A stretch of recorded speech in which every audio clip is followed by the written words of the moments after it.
I'm Jessica, and this is episode 5 of Weird and Wonderful Things.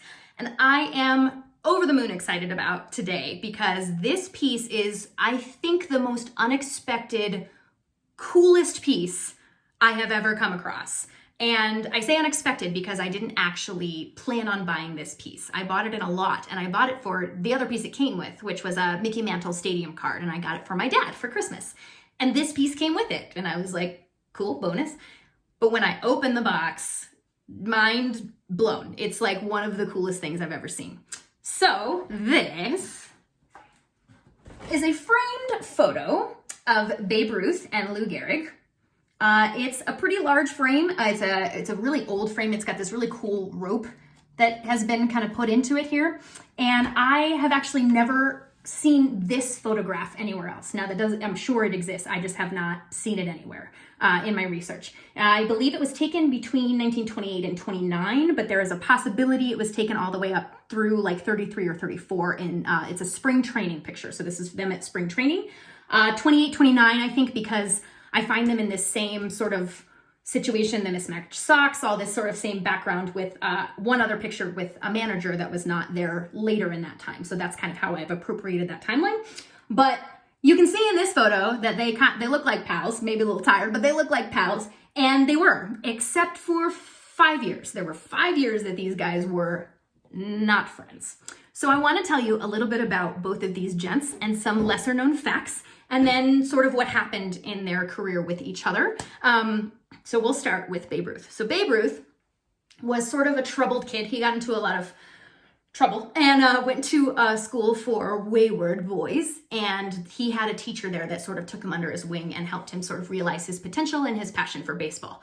So Babe started as a pitcher. And in 1914, he was playing for the Orioles. He was not called Babe yet. So he was riding to a practice. I think it was a practice. He was riding on his bike and crashed his bike in front of a bunch of teammates.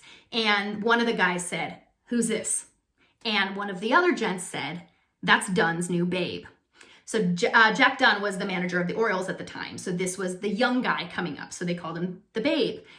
And the name stuck. So now we have this Babe Ruth fella who ends up becoming the savior of baseball, is kind of how they refer to him. So baseball wasn't dying necessarily, but Babe Ruth really, he just sent new life into the sport. When he went to the Yankees, he got bigger, badder, louder.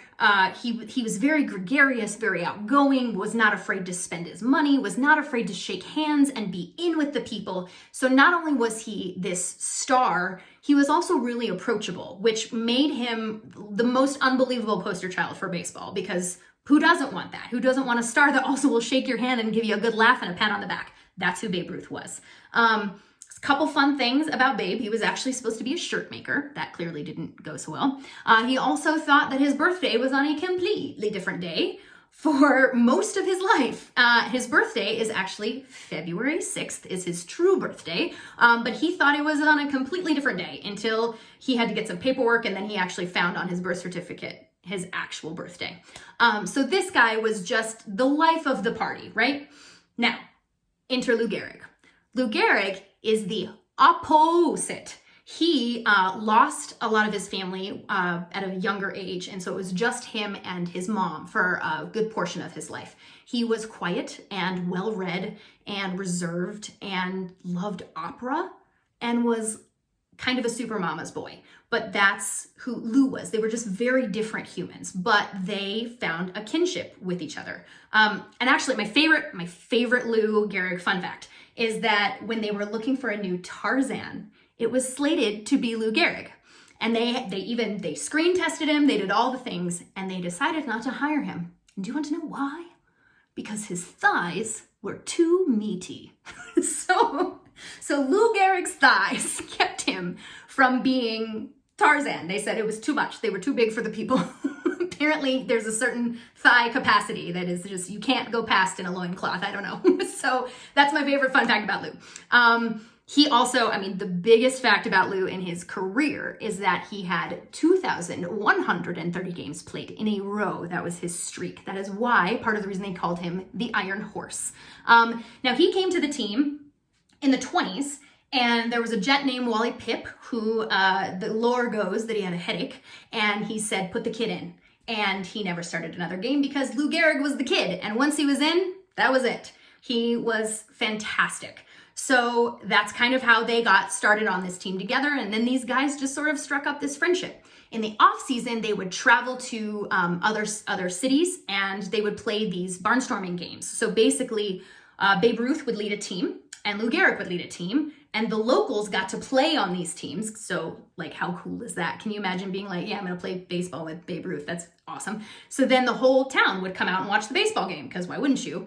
And they made a lot of money in the off season touring and doing these barnstorming games. So they were great friends, knew each other's families, they had dinners together, all kinds of stuff. And it was one of these dinners where that friendship started to break. So they were having dinner at Lou's house, and Babe was there with his wife Claire, and they have two daughters. One of them was actually Claire's biological daughter, and the other daughter is an adopted daughter. And they were all sitting at the dinner table, and in a private moment, Lou's mother decided to ask Claire why it was that she dressed her biological daughter so much better than her adopted daughter. Now, Claire didn't like that, so she went back and told Babe that you should tell this lady that she should mind her business. So Babe got real huffy and went to Lou and said, you should tell your mom to mind her business. And Lou, being a mama's boy, said, you don't talk to my mama that way. And then that's it. They didn't talk for 5 years. Now, they kept up appearances. They would do photos together, of course, all Yankee things that were required. But outside of that, not friends. Babe criticized, Lou's streak, saying that he didn't have to, what was he trying to prove? There was just kind of some back and forth that wasn't good blood for a little while. Until Lou made his goodbye speech to baseball, which if you've never seen it, you should watch Lou Gehrig say goodbye to baseball, because it is just so heartbreaking and beautiful and genuine and wonderful. And if you've ever been passionate about something, that moment where you have to say goodbye is, I can't even imagine. It's making me emotional just thinking about it. So at the end of his speech, Babe couldn't handle it anymore. And he, of course, had to be there, but he just walked right out and wrapped him up. And that was it. And everything dissolved. And of course, sadly, shortly thereafter, Lou Gehrig passed. But these guys were great buds, and then they had this giant feud. And if you ask Babe Ruth, I believe his quote says something about women.